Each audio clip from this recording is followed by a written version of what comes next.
ദാ വന്നിരിക്കണു.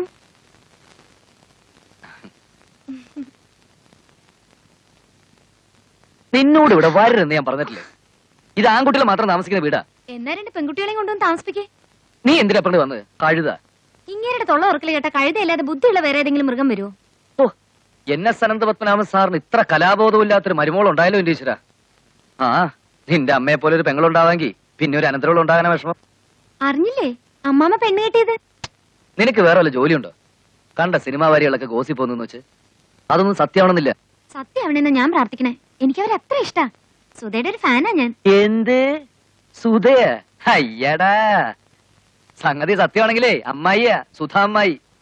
അപ്പൊ ഹരിയേട്ടൻ എന്താ വിളിക്കാ? അമ്മാമ്മയെ സാറെന്നല്ലേ വിളിക്കണേ? അപ്പൊ മാഡം. സാറെന്നാ വിളിക്കുന്നെങ്കിലും മനസ്സിൽ അച്ഛന്ന. ആ കണക്കിന് അവരമ്മയെന്ന് വിളിക്കാം. അയ്യോ അത് വേണ്ട, അവർക്കത്ര പ്രായമൊന്നുമില്ല. കൂടി വന്ന ഒരു 30. ചേച്ചിന്ന് വിളിക്കാം. അല്ലെങ്കിൽ വേണ്ട, അമ്മായിന്ന് വിളിച്ചാ മതി. അപ്പൊ ഭാവിയിലും പ്രശ്നം ഉണ്ടാവില്ല. ഭാവിയിലെ പ്രശ്നോ? എന്ത് പ്രശ്നം? ഞാൻ അമ്മായിന്ന് വിളിക്കുമ്പോ ഹരിയേട്ടൻ എങ്ങനെ ചേച്ചിന്ന് വിളിക്കാ? നമ്മുടെ ഭാര്യയും ഭർത്താവും അമ്മായിന്ന് എന്നെ വിളിച്ചാ മതി. ഭാര്യയും ഭർത്താവോ? ആര്? നമ്മള് രണ്ടാളും. അത് നീ അങ്ങ് നിശ്ചയിച്ചാ മതിയോ? ഞാന് ഒരു കലാകാരനാ. എനിക്കൊരു കലാകാരിയെ ഭാര്യയെ കിട്ടും. അപ്പൊ സ്നേഹിക്കണതോ? അത് നിന്റെ പുറത്ത് തോന്നലല്ലേ? അപ്പൊ ഇത്ര നാളും പറഞ്ഞതൊക്കെ വെറുതെ ആയിരുന്നല്ലേ? അത് മനസ്സിലാക്കാനുള്ള ബുദ്ധി പോലും ദൈവം നിനക്ക് തന്നില്ലല്ലോ. പിന്നെ എങ്ങനെ നിന്നെ പോലൊരു ബുദ്ധൂസൻ എന്റെ ഭാര്യയാക്കുക? അമ്മു, അമ്മുട്ടി, എടി ഞാൻ വെറുതെ പറഞ്ഞ അമ്മു. എന്താ നിന്റെ പാർട്ടി പണയ പോവാ? ആ മര കഴുത. ഒരു തമാശ പറഞ്ഞാലും മനസ്സിലാവില്ലല്ലോ.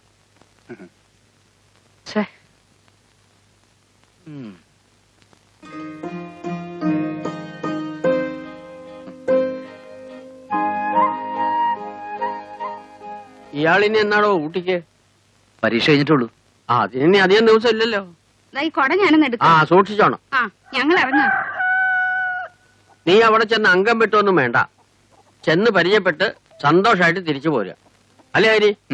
ഇതുവരെ ജീവിതത്തിൽ ഒരിക്കലും സാറിന് സുഖം കിട്ടിയിട്ടില്ല.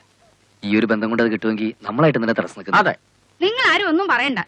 എന്താ വേണ്ടാച്ച എനിക്കറിയാം. ദാ നോക്കൂ, മര്യാദക്കല്ലെങ്കിൽ ആ മൂദേവി അടിച്ച് വെളിയിൽ ഇറക്കിട്ടെ ഞാൻ ഇങ്ങോട്ട് വരുള്ളൂ. അത് തീർച്ചയായും.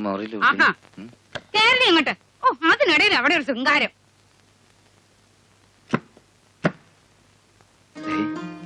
ഭാവിയിൽ നമുക്ക് രണ്ടുപേർക്കും കുഴപ്പം വരാത്ത രീതിയിൽ വേണം അവിടെ ചെന്ന് വിളിക്കാൻ. മനസ്സിലായ? ഹരി എന്താ പറഞ്ഞത്? ഏയ് ഒന്നുമില്ല, ഊട്ടി ചെന്നിട്ടുള്ള കാര്യങ്ങൾ എങ്ങനെ. എന്നാ ഇനിയിപ്പോ വൈകിക്കണ്ട, പുറപ്പെട്ടോ.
എന്റെ നായികയ്ക്കാണോ തനിക്കാണോ സൗന്ദര്യം നോക്കായിരുന്നു? എന്നിട്ട് ആർക്കാണെന്ന് തോന്നി? തനിക്ക് തന്നെ. നെരൂദയുടെ ഒരു പ്രണയഗീതമുണ്ട്. നിന്റെ ശരീരം വെളുത്ത കുന്നുകൾ പോലെ എന്നെ കീഴടക്കിയ ലോകം പോലെ കാണപ്പെടുന്നു. എന്റെ കാടൻ ശരീരം നിന്നിലേക്ക് ആണ്ടിറങ്ങുന്നു. തുടങ്ങി അപകർഷതാബോധം. പ്രായത്തിനും തൊലിവെളുപ്പിനും ഒക്കെ നമ്മളിൽ എന്താണ് പ്രസക്തി? സൗന്ദര്യം ഈ മനസ്സ് നിറയെ ഉണ്ടല്ലോ. പട്ടിണി കിടന്നവൻ ആഹാരത്തോടുള്ള ആർത്തിയാണ് എനിക്കിപ്പോ ജീവിതത്തോട്. മതി വരുന്നില്ല. ഇനി ഒരു 100 ജന്മം തന്നോടൊപ്പം കഴിഞ്ഞാലും മതി വരില്ല. അവസാനം ദഹനക്കേട് പിടിക്കും. ഏട്ടാ ഏട്ടാ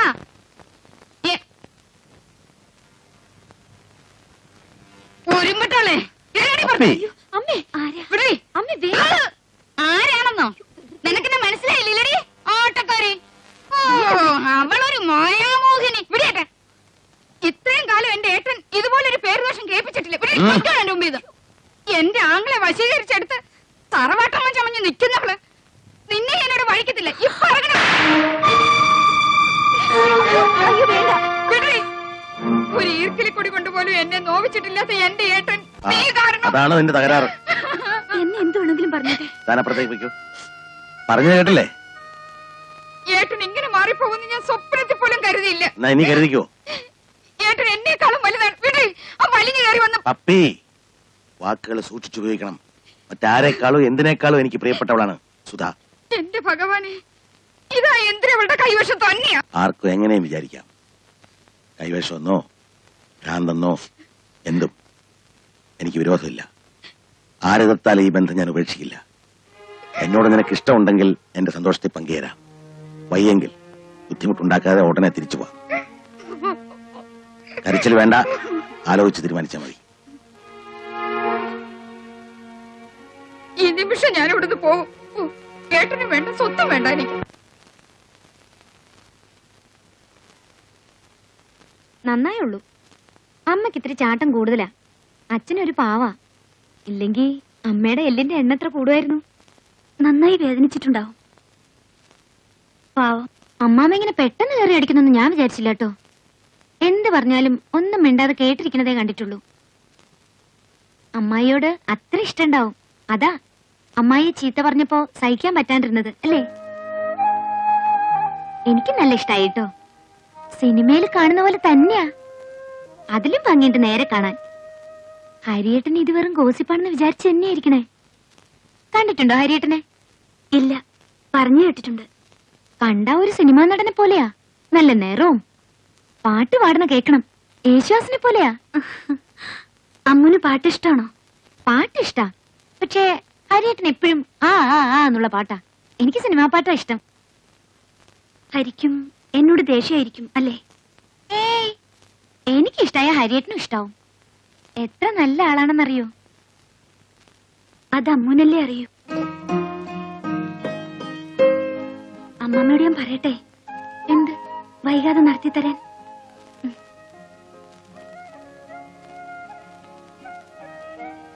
ഇന്ന് ആർക്കൂടെ അത്താഴം വേണ്ടേ? അനിയത്തിയുടെ പിണക്കം മാറിയോ? പറയാനുള്ളതൊക്കെ ഞാൻ പറഞ്ഞിട്ടുണ്ട്. മനസ്സിലാക്കാൻ പറ്റുമെങ്കിൽ മനസ്സിലാക്കട്ടെ. അമ്മയുടെ പിണക്കോ ഇണക്കൊക്കെ അമ്മാമ്മയ്ക്ക് അറിഞ്ഞൂടെ? ഇതൊക്കെ ഒരു മിനിറ്റ് കൊണ്ട് മാറും. അമ്മായി വന്നേ. ഇനിയും നിന്റെ അമ്മയുടെ ചീത്ത കേൾപ്പിക്കാനാ? ഒന്നുമല്ല, അമ്മായി ഞാൻ പറഞ്ഞ പോലെ നിന്നാ മതി.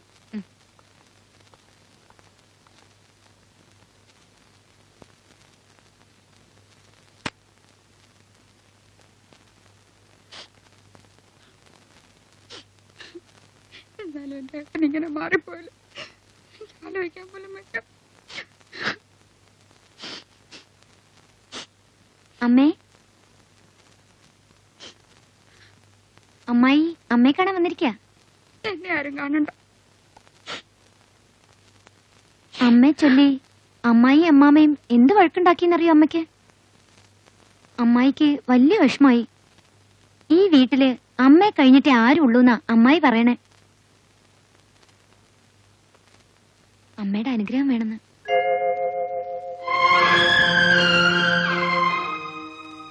ഓ, എന്റെ അനുഗ്രഹം അനുവാദമൊക്കെ ആർക്ക് വേണം? എനിക്ക് വേണം.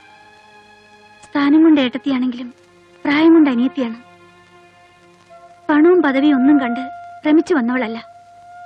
അതൊക്കെ എനിക്ക് വേണ്ടതിൽ കൂടുതലുണ്ടായിരുന്നു. ഇപ്പോഴും ഉണ്ട്. അദ്ദേഹത്തിന്റെ മേൽ നിങ്ങൾക്കുള്ള ഒരവകാശവും എനിക്ക് വേണ്ട. നിങ്ങൾ ആരും എന്നെ വെറുക്കരുത്. അയ്യോ, അതെ, എനിക്കാരോടും വെറുപ്പൊന്നുമില്ല. എങ്കിലും എന്നോടൊരു വാക്ക് പറയാൻ തോന്നില്ലല്ലോ ആർക്കും. ഞാൻ അത്ര കന്യായിപ്പോയോ? അമ്മ പിണങ്ങിയിരിക്കുന്നോണ്ട് ആരും അത്താഴം കഴിച്ചില്ല. ഏട്ടനൊന്നും കഴിച്ചില്ലേ? എന്ത് പണിയാ നാത്തൂനെ ഇത്? ഞങ്ങൾ ആങ്ങളെ പെങ്ങളും ഒന്നും രണ്ടും പറഞ്ഞെന്നും വെച്ച് അത് വഴക്കോ പിണക്കോ വല്ലോ ആണോ? നാത്തൂൻ ചെന്ന് ഏട്ടൻ അത്താഴം വിളമ്പ്. ഏട്ടത്തിയും വരൂ. നമുക്ക് ഒരുമിച്ചിരിക്കാം.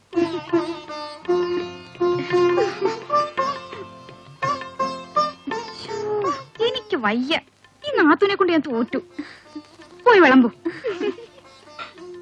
എന്താടി ഇവിടെ ഒരു കിണി വരും നാത്തൂന്.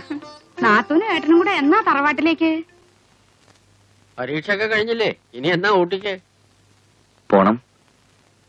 ഇനിയിപ്പോ ഞാൻ ഒരു അധികപ്പറ്റാവുന്ന എന്റെ സംശയം.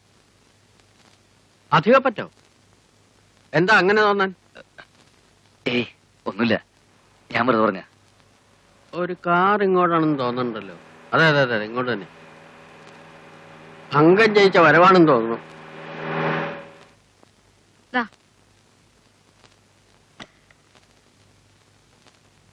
ബാക്കി ആ പെണ്ണെന്തേ വന്നില്ലേ? അമ്മൂനെ ഞാനവിടെ നിർത്തി. നീ അംഗം ജയിച്ചിട്ടാണോ വരണത് അതോ തോറ്റ് ജീവനും കൊണ്ട് ഓടിപ്പോന്നു? അംഗം വെട്ടാനൊന്നും അല്ല ഞാൻ പോയത്. എന്റെ ആങ്ങളെ നാത്തൂനെ കാണാനാ. നാത്തൂനോ? എന്തേ?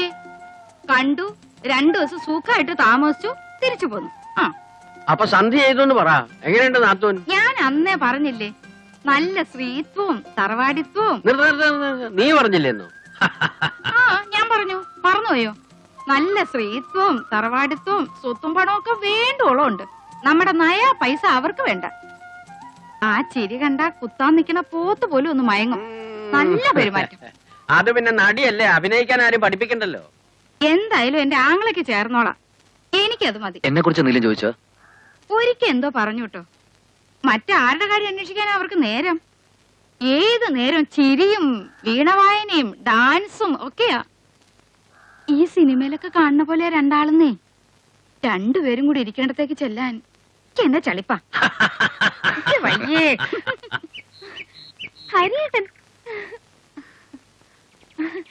നോക്കി നോക്കി എന്റെ കണ്ണ് കഴിച്ചു. ഇതെവിടെയായിരുന്നു? പരീക്ഷ കഴിഞ്ഞിട്ട് എത്ര ദിവസമായി? എനിക്കറിയാം, കൂടെ പഠിക്കുന്ന ചില യക്ഷികളുണ്ടല്ലോ, വിട്ടിട്ടുണ്ടാവില്ല. ഗാനഗന്ധർവനല്ലേ? ഞാൻ ഹരി. ഞാന് അറിയാം, അമ്മായിയോട് ഞാൻ എല്ലാ കാര്യം പറഞ്ഞു. പടങ്ങൾ ചിലത് കണ്ടിട്ടുണ്ട്. ഓ, നിങ്ങൾ സംസാരിക്കേ. ഇനി ഞാനിവിടെ നിന്നിട്ട് അല്ലേ അമ്മു? അല്ല, എനിക്ക് കുഴപ്പമൊന്നുമില്ല. പക്ഷേ ഹരിക്ക് ഇഷ്ടമല്ലെങ്കിലോ? ഹരി വന്നു ഞാൻ പറയാം. കാണാൻ കൊതിച്ചിരിക്കായിരുന്നു ഞാൻ. ഹരിയേട്ടൻ എന്നെ കാണാൻ ആശ ഉണ്ടായിരുന്നോ? എന്റെ അമ്മു, നിനക്ക് ഇതല്ലാതെ വേറെ എന്തെങ്കിലും സംസാരിക്കണ്ട എന്നോട്? ഇതാ ഞാൻ പറയാറുള്ളത്. എന്നോട് ഇഷ്ടമില്ല. ഞാനത് മേലാസയിൽ എഴുതി വെച്ചോണ്ട് കിടക്കാം. പോരാത്തിന് ടേപ്പ് റെക്കോർഡർ പോലെ ഇഷ്ടാണെന്ന് പറഞ്ഞോണ്ട് കിടക്കാം. മതിയോ?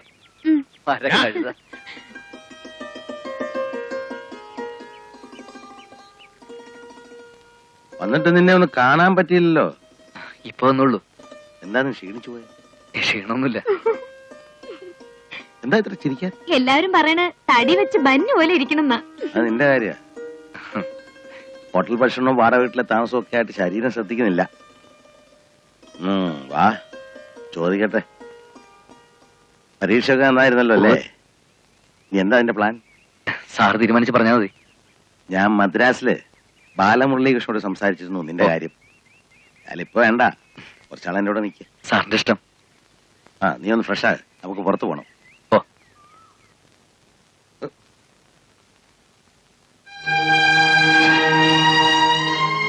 ആലോചിക്കാനും പറയാനും എനിക്ക് നീ മാത്രമേ ഉള്ളൂ. പക്ഷെ ഈ കാര്യം നിന്നോട് ആലോചിക്കാൻ പറ്റില്ലല്ലോ. അച്ഛന്റെ പ്രണയകഥ എങ്ങനെ മകനോട് പറയും? എങ്കിലും ഇപ്പൊ ചോദിക്കാണ്, നിനക്കവരെ ഇഷ്ടായോ? ഇഷ്ടായി. പിന്നെ എന്റെ ഇഷ്ടത്തിനോട് എന്താ അർത്ഥം? അർത്ഥമുണ്ട്. അവരോട് നിനക്ക് ഇഷ്ടക്കേട് തോന്നിയാൽ ക്രമേണ അത് എന്നിലേക്കും പകരും. എനിക്ക് നീ നഷ്ടമാകരുത്, നിനക്ക് ഞാനും. അത് ഞാൻ ജീവിച്ചിരിക്കുമുണ്ടാവില്ല. നീ മാത്രം എന്നെ കുറ്റപ്പെടുത്തരുതെന്ന് ഞാൻ ആഗ്രഹിച്ചിരുന്നു. നിനക്കറിയാം, ഒരുപാട് അപമാനവും വേദനയും സഹിച്ചിട്ടുള്ള ഒരാളാണ് ഞാൻ. ദരിദ്രന് കളഞ്ഞു കിട്ടിയൊരു പൊന്നാണയം പോലെയാണ് നിന്നെ എനിക്ക് കിട്ടിയത്. പിന്നെ നീ മാത്രമായിരുന്നു എന്റെ ആശ്വാസം. മറ്റാരേക്കാളും നിന്നെ ഞാൻ സ്നേഹിച്ചു. പക്ഷെ ഇപ്പോ നിനക്ക് വിഷമം തോന്നരുത്. അതിലൊക്കെ കൂടുതലായി ഞാൻ അവരെ സ്നേഹിക്കുന്നു. എനിക്ക് സന്തോഷമുള്ളൂ. എന്നെ പോലെ തന്നെ ധാരാളം അപമാനവും വേദനയൊക്കെ സഹിച്ച ഒരു സ്ത്രീയാണ് അവരും. മരണക്കിടക്കിൽ നിന്നാണ് അവരെ എനിക്ക് കിട്ടിയത്. ആത്മഹത്യക്ക് ശ്രമിച്ച ഒരു ആരാധികയുടെ അവസാനത്തെ ആഗ്രഹം എന്ന നിലയിലാണ് ഞാൻ ചെന്ന് കാണുന്നത്. അവരെന്നോട് അവരുടെ കഥ പറഞ്ഞു. മരണമൊഴി പോലെ സത്യവും ശുദ്ധവുമായ വാക്കുകൾ. അവിടെ നിന്നാണ് തുടക്കം. ഇന്ന് ഒരിക്കലും വേർപെടുത്താനാവാത്ത വിധം ഹൃദയങ്ങൾ, ബുദ്ധി, പ്രജ്ഞ എല്ലാം ഒരുങ്ങി ഒന്നായതുപോലെ. നമുക്കല്പം നടക്കല്ലേ?